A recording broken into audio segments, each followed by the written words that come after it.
Have you ever wondered why bosses in Dokkan are immune to so many debuffs? Why a unit being able to stun is almost useless?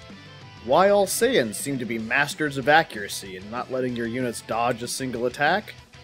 I believe this comes down to two units, namely General Blue and Caulifla. While they may not be the only units in the game that use those particular mechanics, they were the two that really showed how broken they could be. The first unit that broke Dokkan was an SR from the World Tournament Summit. In order to fully understand what he did though, you first need to understand that Dokkan events used to be hard. And not only hard, but the hardest content in the game. Having a Dokkan Fest unit awakened was something to be proud of. Despite having low damage on his super, no really, the modifier is actually called low, General Blue was able to do one thing: stun. Removing the ability for a unit to fight back for 2 turns was amazing. And using what is basically an exploit of resetting the game to get fresh rolls on a stun until it finally clicked, you could almost permanently stun lock an enemy unit. Of course, the best part of this whole thing was you're using General Blue to do it. The more important thing though was it allowed players, such as me, who couldn't pull anything good, a way to complete these events and at least get the free-to-play unit. And now we move from stunning to the other mechanic we need to talk about. While there are certainly units in the game that can tank attacks really well, none have come close to being as invincible as Tech Caulifla. Sure, you can block attacks and have 99% damage reduction, but you still take a tiny amount of damage. Dodging means you take 0. Since they decided to make it so she would always dodge anyone who was pure Saiyan or from the Tournament of Power, she instantly became invincible to the whole God of Destruction event. Then they gave her a Dokkan Awakening and made it so she could get up to 100% dodge against anything with the right team. What happened as a result of both these units was they used a sledgehammer for balance. This is why so many events make things immune to being stunned. Further events started to disable dodge. Most notably, Broly is the only red zone that disables dodge. It also began to move out and start to stop all debuffs.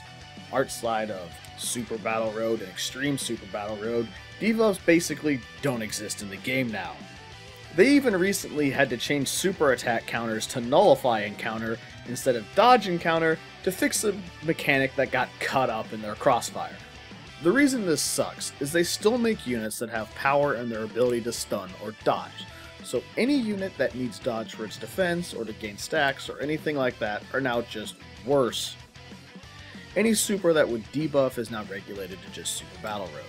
So the unit pool that you can take into the hardest events is now limited just from them trying to get rid of the mechanics they added earlier. While dodge has sort of been added back in, they're still afraid of Caulifla's invincibility in certain events.